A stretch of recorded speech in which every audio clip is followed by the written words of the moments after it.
You wake up and already feel it, the heaviness behind the eyes, the quiet protest rising from every muscle. The world expects movement, conversation, productivity, but your body whispers only one command: lie down. And somewhere inside, a faint guilt stirs. You tell yourself it's laziness, weakness, failure of discipline. You scroll through people running marathons, founding companies, manifesting destinies, and all you want is to sink into stillness. But what if that impulse is not the enemy? What if it is the oldest language your soul still remembers? What if the exhaustion is not a symptom to medicate, but a message trying to reach you from the depths of the unconscious? Carl Jung once wrote that when the psyche can no longer sustain the mask of daily life, it withdraws energy from the surface of consciousness and descends inward. He called this descent nigredo, the black phase of alchemy, a sacred darkness where transformation begins.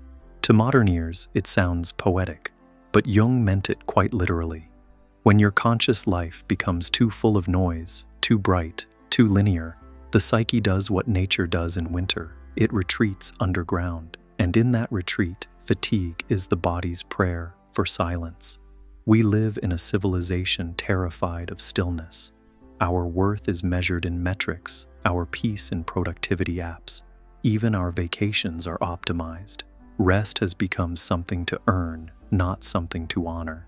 So when you want to lie down all day, you feel defective. But the defect isn't in you, it's in the story the culture told you about yourself. Jung saw this a century ago.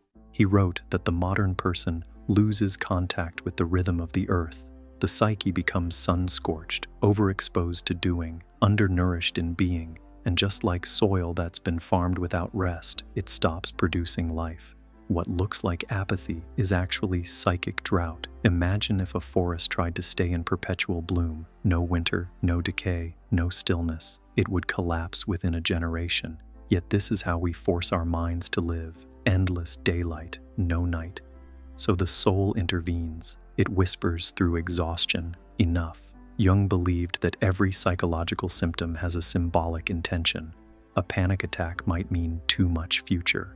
Melancholy might mean too much past. And fatigue?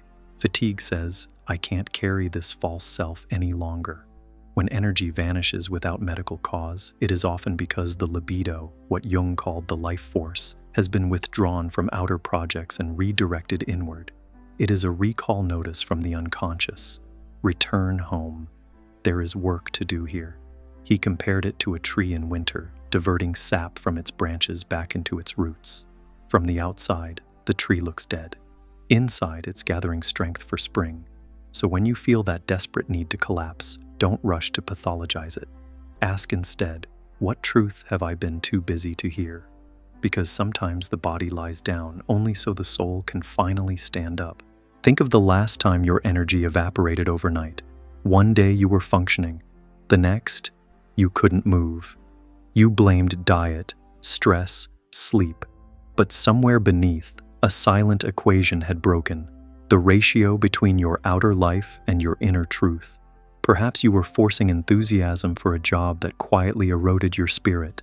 Perhaps you were performing a version of yourself that pleased everyone except the one living inside your chest. Perhaps you were running from grief you never named. The psyche can tolerate pretense only so long, then it cuts the power. That is not punishment, it is protection. When the light of false vitality burns too bright, the soul pulls the plug to save what remains authentic. There's a cultural lie whispering in every advertisement and self-help book that a healthy person is one who is always on, motivated, inspired, productive, glowing.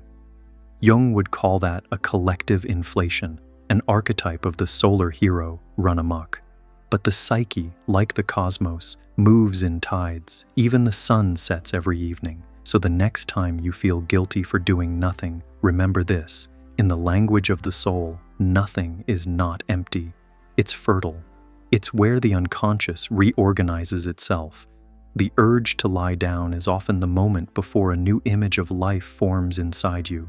Most people treat rest as recovery, a break between battles. But for Jung, genuine rest was a threshold. He wrote that when we are overcome by a longing for the horizontal, we are unconsciously preparing to encounter the depths. To lie down is to align with gravity, the oldest pull toward the unconscious. Think of ancient rituals, initiates laid in tombs or caves before rebirth.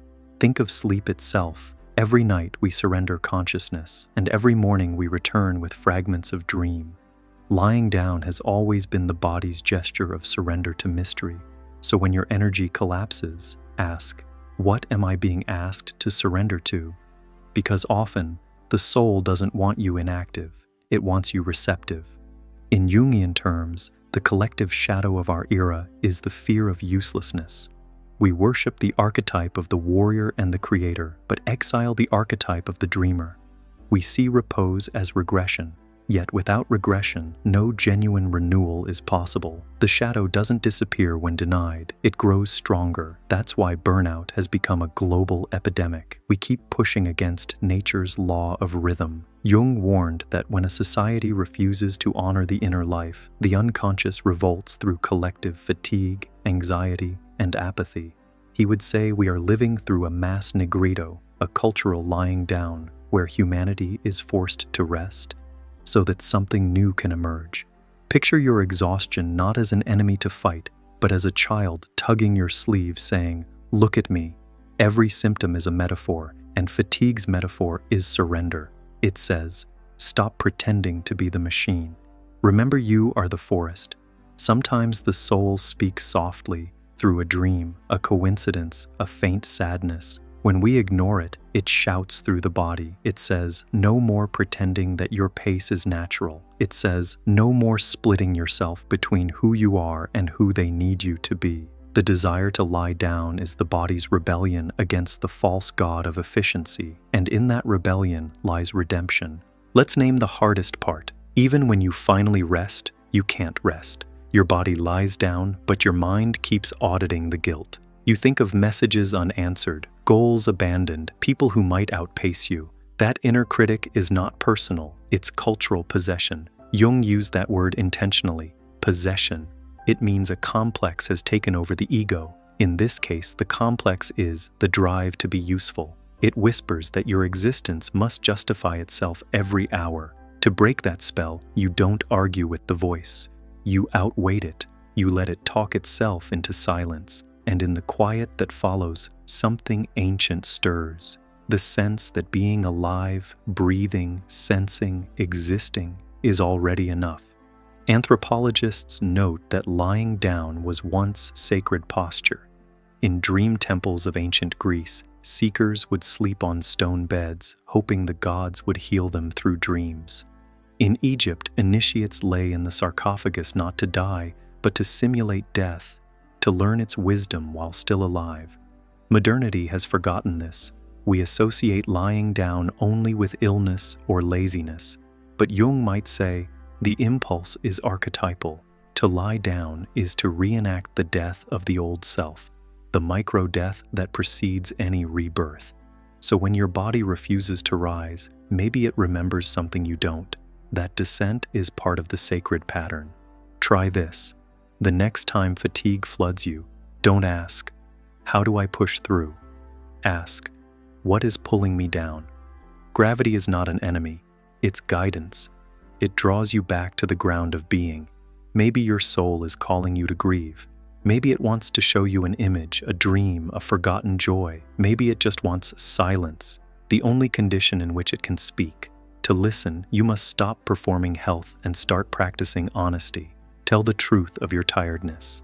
Let yourself be horizontal without shame. Lie there as if the earth itself were breathing through you, because it is. Science can map fatigue in neurotransmitters and hormones. Psychology can chart it as burnout or depression. But Jung's genius was symbolic vision. He saw fatigue as correspondence, a letter from the unconscious. If you could translate that letter, it might read something like this. Dear one, you have carried too many masks for too long. You have mistaken brightness for aliveness. Lay down, let the masks dissolve. I have something new to show you, but you must come to me in darkness. That is not defeat, that is invitation. Every hero myth hides a moment of collapse. Inanna descending to the underworld, Christ entombed, the Buddha lying beneath the Bodhi tree, refusing to rise until truth revealed itself. Lying down is not escape, it's initiation. It is the soul rehearsing resurrection. When you feel immobilized, you may be in the middle of that myth without realizing it. The unconscious has seized the steering wheel because the ego was driving toward exhaustion. Jung would say, don't fight the descent, illuminate it. Bring curiosity to your weariness. Ask what wants to end, what wants to begin, because endings and beginnings share the same posture, lying down. Strength is not the ability to ignore the call to rest. It's the courage to honor it, to say, I trust that what looks like regression is preparation. That is psychological maturity. So if today all you want is to lie down, don't rush to fix yourself. You are already being fixed in ways the ego can't yet comprehend. You are in conversation with gravity, with silence, with the unseen healer within. Lie down and listen. You may find that beneath the exhaustion lives an ancient intelligence, the same one that turns winter into spring without anyone's permission. When Jung spoke of the soul's descent, he didn't mean depression in the clinical sense. He meant a psychic migration, the energy of life withdrawing from the outer world into the depths of the unconscious. To him, that movement was not a malfunction, but a signal. When the current of libido no longer flows toward your career, relationships, or goals, it is because the psyche has found a deeper task awaiting your attention. Energy does not disappear, it reroutes. The river that once ran above ground now moves beneath the soil, carving unseen channels. That is what fatigue feels like on the surface, a drought. But beneath the dryness, water is reorganizing itself. The psyche is conserving strength for transformation. So why does this happen? Why does your life force suddenly turn inward, demanding stillness? Jung would name at least 3 hidden causes. Each is not a failure to cope, but a stage of spiritual growth disguised as exhaustion. Every person builds a structure of identity. I am this profession, this relationship, this story. For years it works. It gives shape, safety, belonging. But over time, the soul evolves while the structure stays the same. Then comes friction, the feeling of living someone else's script. Jung called this moment enantiodromia, the turning of an opposite. When the conscious attitude becomes too one-sided, the unconscious compensates with its opposite. If you've lived outwardly for others, performing brightness, ambition, caretaking, the psyche will balance you with darkness, withdrawal, silence. It is nature's way of recentering the personality. That's why the urge to lie down feels both frightening and strangely right. Something inside knows the old performance is unsustainable. Your fatigue is not failure, it's rebellion. It's the soul refusing to spend another ounce of energy upholding what no longer fits. Imagine an actor who's played the same role for 20 years. One day she forgets her lines, not from incompetence, but because the role has become false. The psyche does the same. It forgets how to perform the old self so that a new one can emerge. The second reason is emotional backlog. Every uncried tear becomes weight in the body. Every moment of self-betrayal stores as tension in the muscles. When you keep moving to avoid feeling, the psyche eventually calls a strike. It says, stop. We can't carry this alone. Jung observed that people often fall ill, physically or psychically, at the moment they refuse a truth. The symptom appears to do the feeling that the ego avoided. Fatigue, in this sense, is not emptiness, but overflow. The nervous system is saturated with undigested experience. Think of an overfull inbox that can no longer receive mail. You don't need more motivation, you need deletion. The lying down is the psyche's command to pause incoming data so that old messages can finally be read. That's why long-suppressed sadness often surfaces when you stop. Silence becomes the room where postponed emotions can finally speak. Jung would remind you, emotions are not nuisances, they are instincts of meaning. They tell you what matters. When they are ignored, the body must whisper on their behalf through tension, pain, exhaustion. So when your energy collapses, it might be grief asking for its proper season. There is no shortcut through that winter, but within it lies the seed of renewal. Just as compost feeds new growth, felt emotion becomes psychic nourishment once metabolized. What exhausts you today could be tomorrow's wisdom if you let it decompose. The third reason is the most mysterious. Sometimes fatigue marks the border between two identities. You are no longer who you were, but not yet who you will be. Jung called this interval the tension of opposites, a liminal state where consciousness expands by enduring contradiction. In this phase, both the old and the new demand energy. The ego wants to keep functioning. The soul wants incubation. The result is stalemate. You feel pulled in two directions, able to do neither fully. To modern psychology, it looks like burnout. To Jung, it was initiation. He described individuation, the process of becoming whole, as a series of deaths and rebirths. Each time you approach a larger version of yourself, the smaller self must dissolve. But dissolution requires stillness. It's the cocoon stage of transformation, and cocoons don't multitask. When you lie in bed staring at the ceiling, feeling useless, perhaps your psyche is weaving that invisible chrysalis. Perhaps your only job is to hold still while the next pattern forms. The caterpillar doesn't schedule productivity goals. It liquefies. And inside that darkness, cells reorganize into wings. Fatigue, then, is not the opposite of growth. It is growth, viewed from the inside out. Jung saw psychic energy as an economy. It invests, withdraws, reinvests.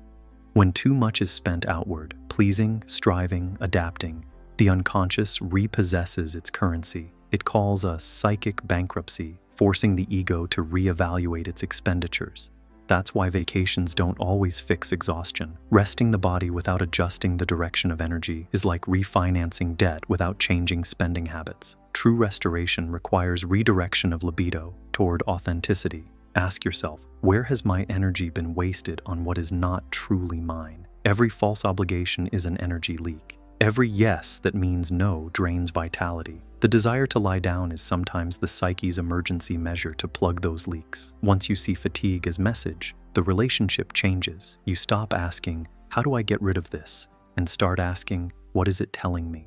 That shift from control to curiosity is the moment healing begins. Jung believed that symptoms lose power when made conscious. To name the pattern is to release its grip. So when you notice exhaustion, try to describe it as if it were a visitor. You arrived when I ignored my own pace. You stayed until I remembered silence. You are asking me to slow down so something invisible can catch up. That language turns symptom into dialogue. And dialogue is the essence of individuation, the ego conversing with the soul instead of overpowering it.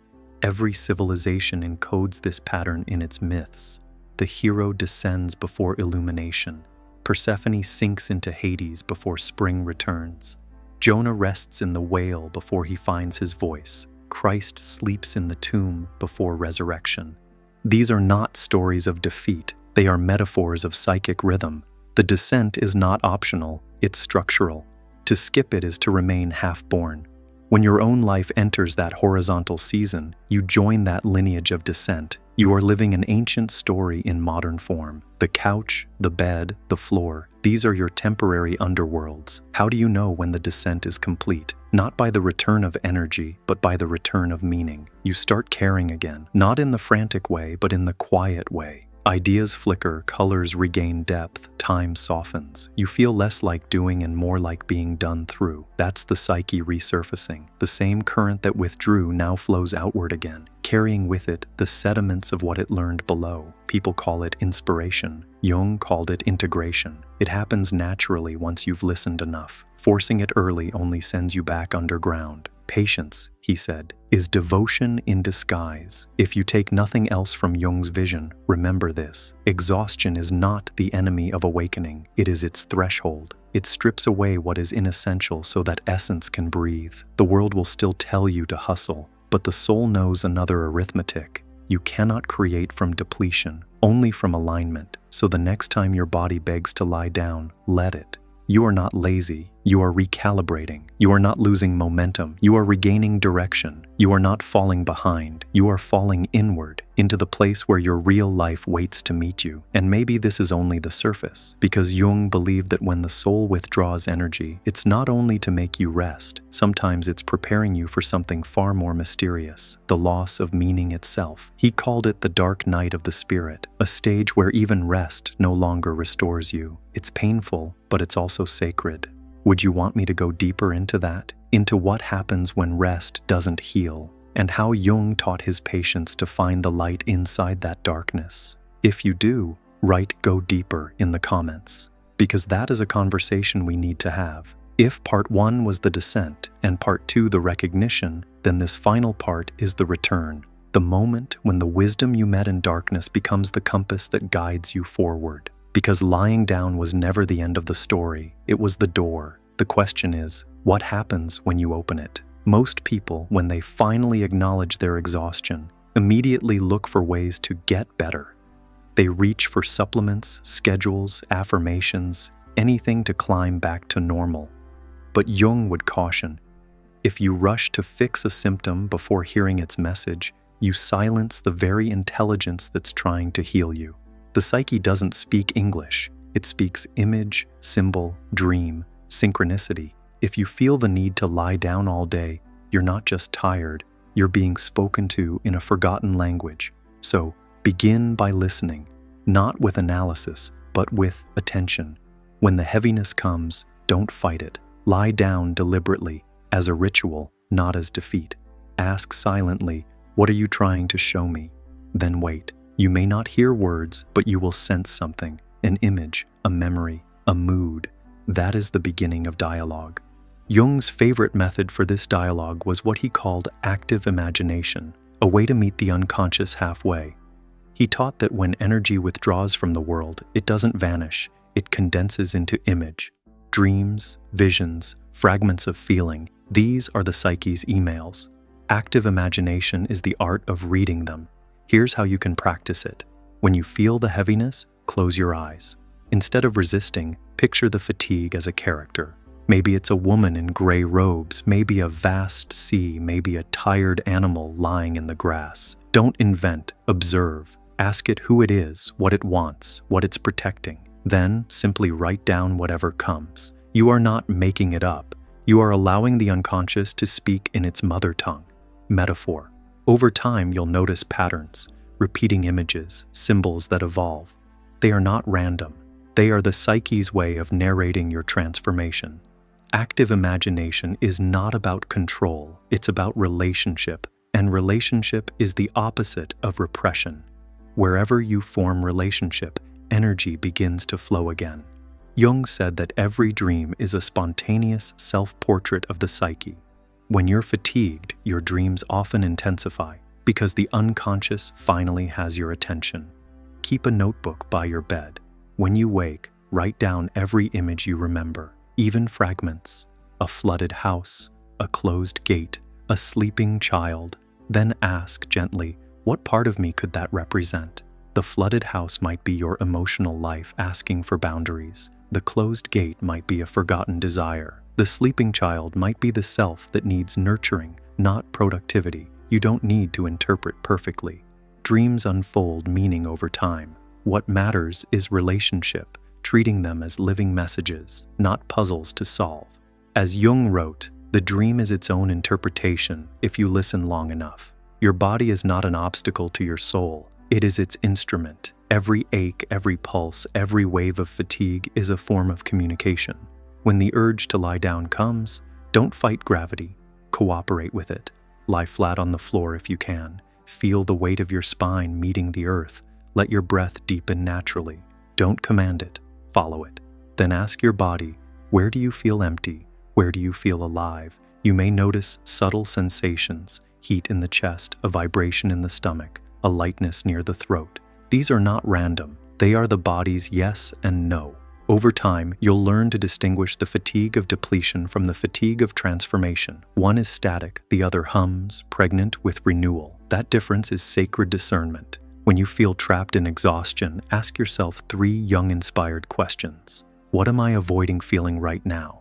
This brings shadow material to light. What part of me is dying? This honors endings rather than fearing them. What wants to be born through me? This reorients fatigue toward purpose. Write the answers slowly, without judgment. The goal is not accuracy, but honesty. You are not diagnosing yourself, you are decoding the unconscious. These questions transform fatigue into initiation. They turn lying down into ceremony. In a world obsessed with acceleration, to rest is an act of quiet resistance. To withdraw your energy from systems that exploit it is to reclaim sovereignty over your life force. Jung said that individuation, becoming who you truly are, always requires a confrontation with the collective. When you choose stillness, you're not escaping the world. You're redefining how to belong to it. Rest, in this sense, becomes prayer, not words, but presence. Every time you close your eyes instead of scrolling, you declare faith in something older than algorithms, the wisdom of cycles. You are saying, I trust the rhythm of my own becoming more than the clock. And that faith rewires everything. Jung compared inner work to alchemy. First the nigredo, darkness and dissolution. Then the albedo, purification. Then the rubedo, the red dawn of renewed life. Your desire to lie down belongs to the nigredo. It's the stage where everything solid melts into questions. But if you stay with it, if you keep listening, light begins to return. You might notice small sparks, an image that stirs you, a sentence that feels alive, a moment of beauty that cuts through numbness. That is the albedo, the washing of perception. And one day, quietly, you'll feel the rubedo, the energy returning not as pressure, but as passion, a gentler, wiser drive, not to conquer, but to contribute, not to impress, but to express. That is integration. And it was born, paradoxically, from doing nothing. To live Jung's wisdom is to turn symptoms into symbols. The urge to lie down all day is not random. It's a compass pointing inward. Whenever it arises, ask, what truth have I outgrown? What life am I no longer meant to sustain? What new rhythm is calling me? Write these questions somewhere visible. Let them replace your to-do list for a while. They'll orient you toward authenticity, the only state in which real vitality can return, because energy doesn't come from caffeine or discipline, it comes from alignment. And alignment begins with honesty. There will come a morning, not forced, not planned, when you wake and realize the heaviness has shifted. You stretch, and the air feels clearer. You rise, not to chase life, but to meet it. This is not the return of the old energy, it's the birth of a new one. It moves slower but deeper. It no longer burns, it glows. You will move through the world differently, less performing, more present, less explaining, more understanding. You'll find yourself saying no without guilt, yes without hesitation.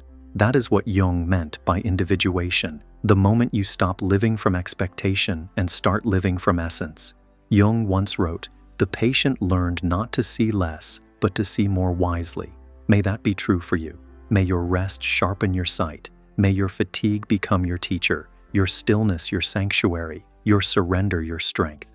The next time you feel the impulse to lie down all day, remember, you are not falling behind. You are falling into rhythm with your own becoming. Lie down like a seed lies down, not to escape the sun, but to meet it again, renewed. Because your soul isn't asking for sleep, it's asking for reunion. Rest until your clarity returns. Rest until your truth feels light again. Rest until your being no longer needs permission to exist. If this message spoke to something deep inside you, if it helped you breathe a little easier, then take a moment to support the space that allows it to reach more souls. Like this video, subscribe, and share it, so that those who are silently lying in their own darkness can find these words when they need them most.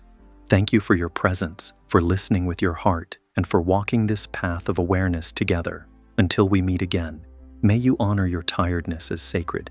May your rest be not an escape, but a return. And may you remember, every time you slow down, your soul catches up. I'm deeply grateful for your support. I'll see you in the next video.